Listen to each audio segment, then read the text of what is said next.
Welcome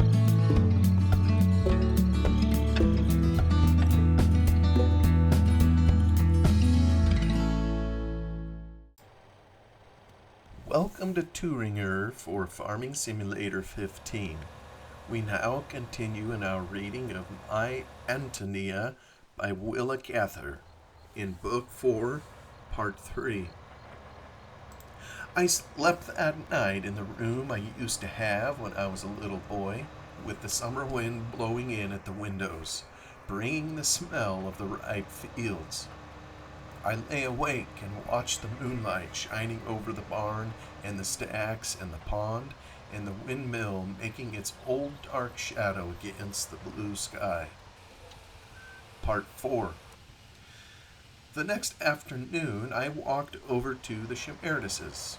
Yolka showed me the baby and told me that Antonia was shocking wheat on the southwest quarter. I went down across the fields and Tony saw me from a long way off. She stood still by her shocks, leaning on her pitchfork, watching me as I came. We met like the people in the old song, in silence, if not in tears. Her warm hand clasped mine. "I thought you'd come, Jim. I heard you were at Mrs. Stevens' last night. I've been looking for you all day." She was thinner than I had ever seen her and looked, as Mrs. Stevens said, worked down. But there was a new kind of strength in the gravity of her face, and her color still gave her that look of deep-seated health and ardor. Still, why, it flashed across me that though so much had happened in her life and in mine, she was barely 24 years old. Antonia stuck her fork in the ground, and instinctively we walked toward that unplowed patch at the crossing of the roads as the fittest place to talk to each other. We sat down outside the sagging wire fence that shut Mr. Shimerda's plot off from the rest of the world. The tall red grass had never been cut there. It had died down in winter and come up again in the spring, until it was as thick and shrubby as some tropical garden grass. I found myself telling her everything, why I had decided to study law and to go to the law office of one of my mother's relatives in New York City, about Gaston Cleric's death from pneumonia last winter and the difference it had made in my life. She wanted to know about my friends and my way of living and my dearest hopes. "Of course it means you are going away from us for good," she said with a sigh. "But that don't mean I lose you. Look at my papa here. He's been dead all these years, and yet he is more real to me than almost anybody else. He never goes out of my life. I talk to him and consult him all the time. The older I grow, the better I know him, and the more I understand him." She asked me whether I had learned to like big cities. "I'd always be miserable in a city. I'd die of lonesomeness. I like to be where I know every stack and tree and where all the ground is friendly. I want to live and die here. Father Kelly says everybody's put into this world for something, and I know what I've got to do. I'm going to see that my little girl has a better chance than ever I had. I'm going to take care of that girl, Jim." I told her I knew she would. "Do you know, Antonia, since I've been away, I think of you more often than anyone else in this part of the world. I'd have liked to have you for a sweetheart or a wife, or my mother, or my sister, anything that a woman can be to a man. The idea of you is a part of my mind. You influence my likes and dislikes, all my tastes, hundreds of times when I don't realize it. You really are a part of me." She turned her bright, believing eyes to me, and the tears came up in them slowly. "How can it be like that, when you know so many people? And when I've disappointed you so, ain't it wonderful, Jim? how much people can mean to each other. I'm so glad we had each other when we were little. I can't wait till my little girl's old enough to tell her about all the things we used to do. You'll always remember me when you think about the old times, won't you? And I guess everybody thinks about the old times, even the happiest people. As we walked homeward across the fields, the sun dropped and lay like a great golden globe in the low west. While it hung there, the moon rose in the east, as big as a cartwheel, pale silver, and streaked with rose color, thin as a bubble or a ghost moon. For 5, perhaps 10 minutes, the two luminaries confronted each other across the level land, resting on opposite edges of the world. In that singular light, every little tree and shock of wheat, every sunflower stalk and clump of snow on the mountain, drew itself up high and pointed. The very clods and furrows in the field seemed to stand up sharply. I felt the old pull of the earth, the solemn magic that comes out of those fields at nightfall. I wished I could be a little boy again, and that my way could end there. We reached the edge of the field where our ways parted. I took her hands and held them against my breast, feeling once more how strong and warm and good they were, those brown hands, and remembering how many kind things they had done for me. I held them now a long while over my heart. About us it was growing darker and darker, and I had to look hard to see her face, which I meant always to carry with me, the closest, realest face under all the shadows of women's faces, at the very bottom of my memory. "I'll come back," I said earnestly, through the soft, intrusive darkness. "Perhaps you will," I felt rather than saw her smile. "But even if you don't, you're here, like my father, so I won't be lonesome." As I went back alone over that familiar road, I could almost believe that a boy and a girl ran along beside me as our shadows used to do, laughing and whispering to each other in the grass. Book 5, Cusack's Boys, Part 1. I told Antonia I would come back, but life intervened, and it was 20 years before I kept my promise. I heard of her from time to time that she married very soon after I last saw her, a young Bohemian, a cousin of Anton Jelinek, that they were poor and had a large family. Once, when I was abroad, I went into Bohemia, and from Prague I sent Antonia some photographs of her native village. Months afterward came a letter from her telling me the names and ages of her many children, but little else. Signed, your old friend, Antonia Cusack. When I met Tiny Soderball in Salt Lake, she told me that Antonia had not done very well, that her husband was not a man of much force, and she had had a hard life. Perhaps it was cowardice that kept me away so long.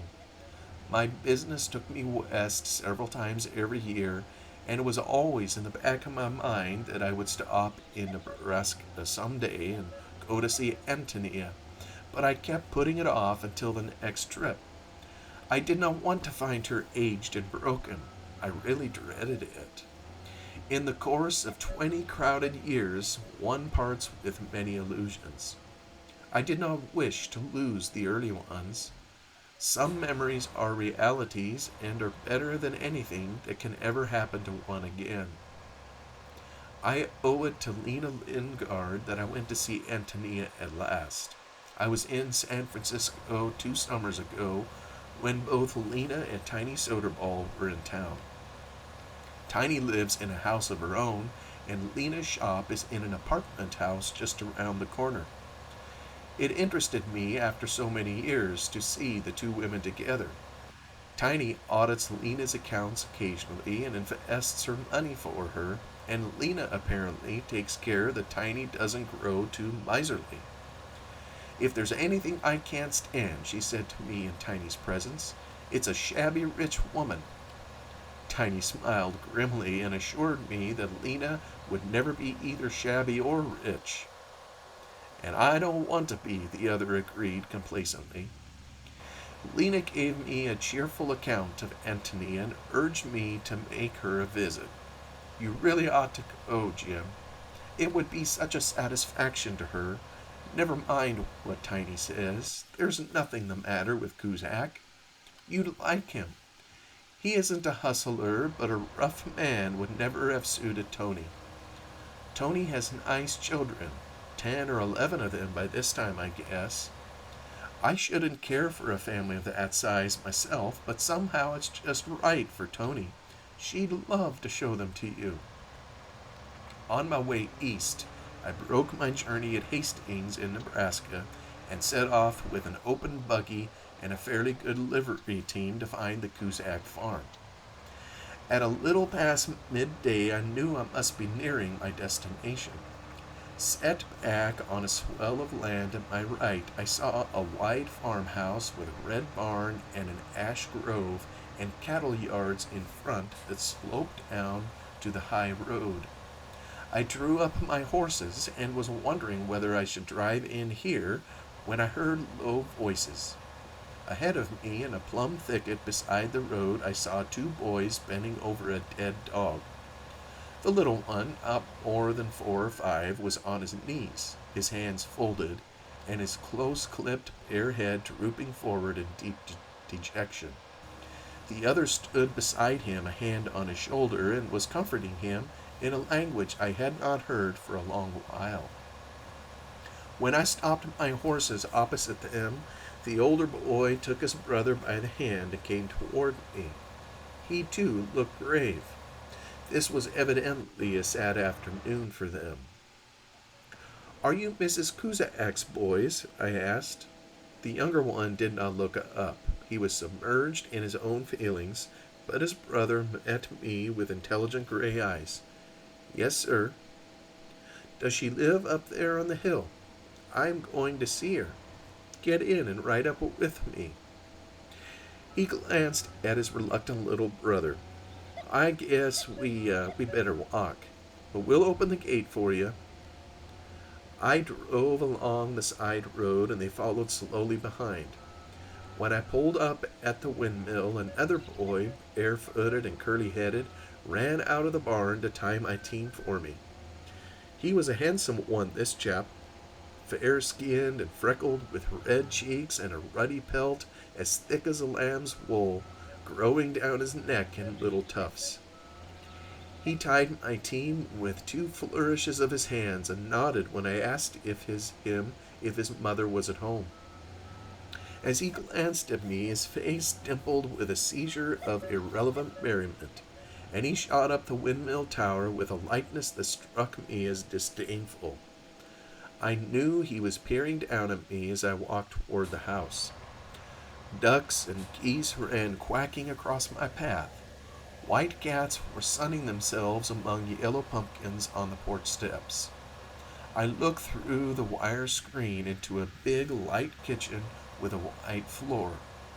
I saw a long table, rows of wooden chairs against the wall, and a shining range in one corner. 2 girls were washing dishes at the sink, laughing and chattering, and a little one in a short pinafore sat on a stool, playing with a rag baby. When I asked for their mother, one of the girls dropped her towel, ran across the floor with noiseless bare feet, and disappeared. The older one, who wore shoes and stockings, came to the door to admit me. She was a buxom girl with dark hair and eyes calm and self-possessed. "Won't you come in? Mother will be here in a minute." Before I could sit down in the chair she offered me, the miracle happened. One of those quiet moments that clutch the heart and take more courage than the noisy, excited passages in life. Antonia came in and stood before me. A stalwart brown woman, flat-chested, her curly brown hair a little grizzled. It was a shock, of course. It always is to meet people after long years, especially if they have lived as much and as hard as this woman had. We stood looking at each other. The eyes that peered anxiously at me were simply Antonia's eyes. I had seen no others like them since I looked into them last, though I had looked at so many thousands of human faces. As I confronted her, the changes grew less apparent to me, her identity stronger. She was there in the full vigor of her personality, battered but not diminished, looking at me, speaking to me in the husky, breathy voice I remembered so well.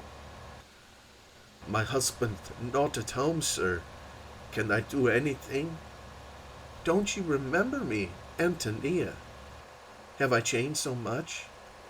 She frowned into the slanting sunlight that made her brown hair look redder than it was. Suddenly her eyes widened. Her whole face seemed to grow broader. She caught her breath and put out two hard-worked hands. "Why, it's Jim! Anna Yolka, it's Jim Burton!" She had no sooner caught my hands than she looked alarmed. "What's happened? Is anybody dead?" I patted her arm. "No, I didn't come to a funeral this time. I got off the train at Hastings and drove down to see you and your family."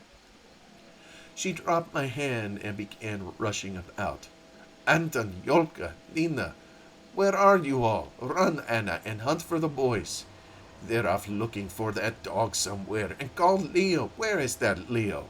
She pulled them out of corners and came bringing them like a mother cat bringing in her kittens. "You don't have to go right off, Jim. My oldest boy's not here. He's gone with Papa to the street fair at Wilbur. I won't let you go. You've got to stay and see Rudolph and our Papa." She looked at me imploringly, panting with excitement. While I reassured her and told her there would be plenty of time, the barefooted boys from outside were slipping into the kitchen and gathering about her. "Now tell me their names and how old they are." As she told them off in turn, she made several mistakes about ages, and they roared with laughter.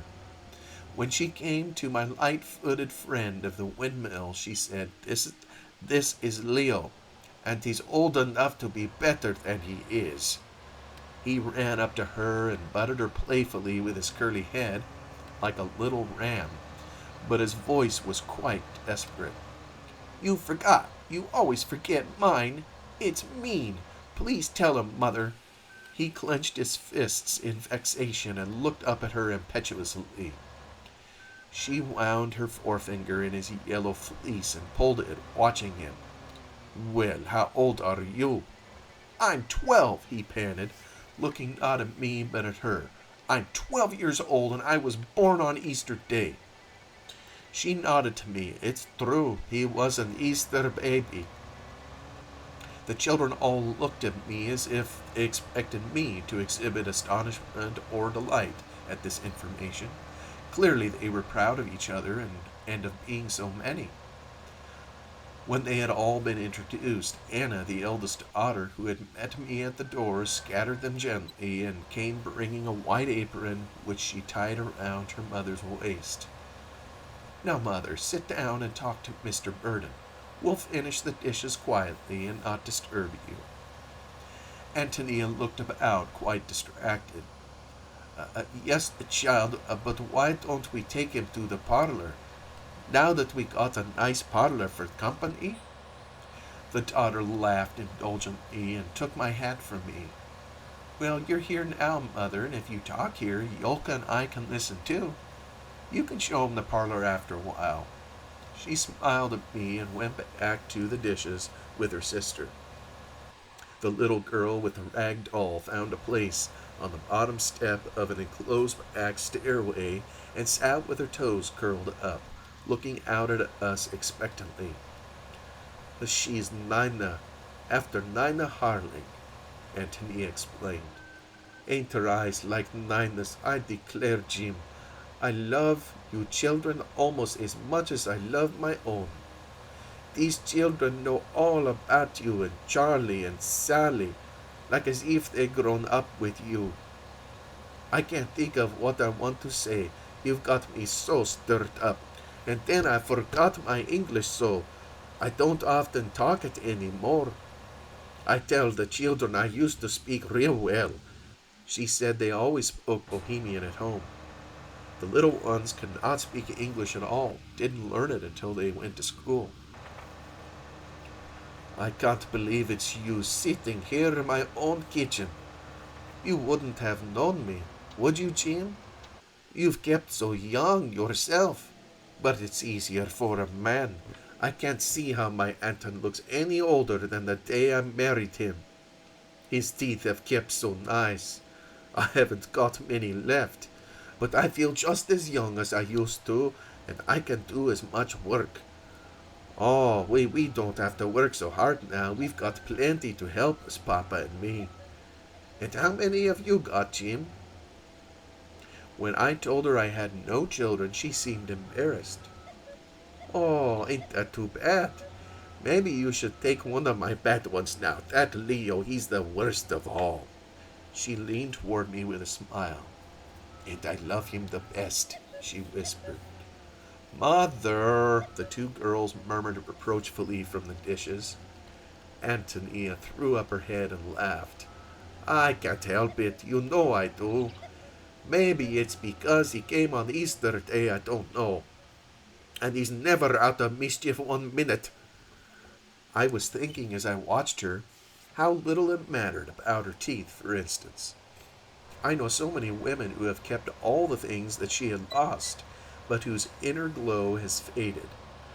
Whatever else was gone, Antonia had not lost the fire of life. Her skin, so brown and hardened, had not that look of flabbiness as if the sap beneath it had been secretly drawn away. While we were talking, the little boy whom they called Jan came in and sat down on the step beside Nina under the hood of the stairway. He wore a funny long gingham apron like a smock over his trousers, and his hair was clipped so short that his head looked white and naked. He watched us out of his big, sorrowful gray eyes.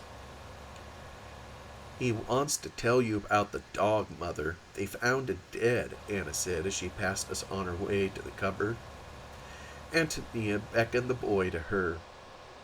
He stood by her chair, leaning his elbows on her knees and twisting her apron strings in his slender fingers, while he told her his story softly in Bohemian, and the tears brimmed over and hung on his long lashes.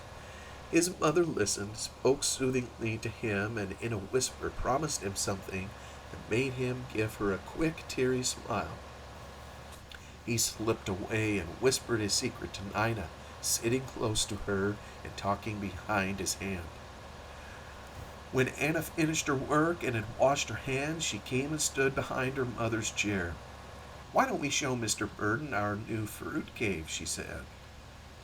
We started off across the yard with the children at our heels. The boys were standing by the windmill talking about the dog. Some of them ran ahead to open the cellar door. When we descended, they all came down after us and seemed quite as proud of the cave as the girls were. Ambrose, the thoughtful-looking one who had directed me down by the plum bushes, called my attention to the stout brick walls and the cement floor. "Yes, it is a good way from the house," he admitted, "but you see, in winter there are nearly always some of us around to come out and get things." Anna and Yolka showed me 3 small barrels, one full of dill pickles, one full of chopped pickles, and one full of pickled watermelon rinds. "You wouldn't believe, Jim, what it takes to feed them all," their mother exclaimed. "You ought to see the bread we make on Wednesdays and Saturdays. It's no wonder their poor papa can't get rich. He has to buy so much sugar for us to preserve with. We have our own wheat ground for flour, but then there's that much less to sell." Nina and Jan and a little girl named Lucy kept shyly pointing out to me the shelves of glass jars. They said nothing, but glancing at me traced on the glass with their fingertips the outline of the cherries and strawberries and crab apples within, trying by a blissful expression of countenance to give me some idea of their deliciousness. "Show 'em the spiced plums, Mother. Americans don't have those," said one of the older boys. "Mother uses 'em to make collages," he added. Leo, in a low voice, tossed off some scornful remark in Bohemian. I turned to him. "You think I don't know what collages are, eh? You're mistaken, young man. I've eaten your mother's collages long before that Easter day when you were born." "Always too fresh, Leo," Ambrose remarked with a shrug. Leo dived behind his mother and grinned out at me. We turned to leave the cave. Antonia and I went up the stairs first, and the children waited. We were standing outside talking when they all came running up the steps together, big and little, towheads and goldheads and brown, and flashing little naked legs, a veritable explosion of life out of the dark cave into the sunlight. It made me dizzy for a moment. The boys escorted us to the front of the house, which I hadn't seen yet. In farmhouses, somehow, life comes and goes by the back door. The roof was so steep that the eaves were not much above the forest of tall hollyhocks, now brown and in seed. Through July, Antonia said, the house was buried in them. The Bohemians, I remembered, always planted hollyhocks. The front yard was enclosed by a thorny locust hedge, and at the gate grew two silvery moth-like trees of the mimosa family. From here one looked down over the cattle yards with their two long ponds, and over a wide stretch of stubble which they told me was a rye field in summer. At some distance behind the house were an ash grove and two orchards, a cherry orchard with gooseberry and currant bushes between the rows, and an apple orchard sheltered by a high hedge from the hot winds. The older children turned back when we reached the hedge, but Jan and Nina and Lucy crept through it by a hole known only to themselves and hid under the low-branching mulberry bushes. As we walked through the apple orchard grown up in tall bluegrass, Antonia kept stopping to tell me about one tree and another. "I love them as if they were people," she said, rubbing her hand over the bark. "There wasn't a tree here when we first came. We planted every one and used to carry water for them too, after we'd been working in the fields all day. Anton, he was a city man and he used to get discouraged, but I couldn't feel so tired that I wouldn't fret about these trees. When there was a dry time, they were on my mind like children. Many a night after he was asleep, I've got up and come out and carried water to the poor things. And now, you see, we have the good of them. My man worked in the orange groves in Florida, and he knows all about grafting. There ain't one of our neighbors has an orchard that bears like ours." In the middle of the orchard we came upon a grape arbor with seats built along the sides and a warped plank table. The three children were waiting for us there. They looked up at me bashfully and made some request of their mother. "They want me to tell you how the teacher has the school picnic here every year. These don't go to school yet, so they think it's all like the picnic." After I had admired the arbor sufficiently, the youngsters ran away to an open place where there was a rough jungle of French pinks, and squatted down among them, crawling about and measuring with a string. "Jan wants to bury his dog there," Antonia explained. "I had to tell him he could. He's kind of like Nina Harling. You remember how hard she used to take little things? He has funny notions like her." We sat down and watched them. Antonia leaned her elbows on the table. There was the deepest peace in that orchard. It was surrounded by a triple enclosure, the wire fence, then the hedge of thorny locusts, then the mulberry hedge which kept out the hot winds of summer and held fast to the protecting snows of winter. The hedges were so tall that we could see nothing but the blue sky above them, neither the barn roof nor the windmill. The afternoon sun poured down on us through the drying grape leaves.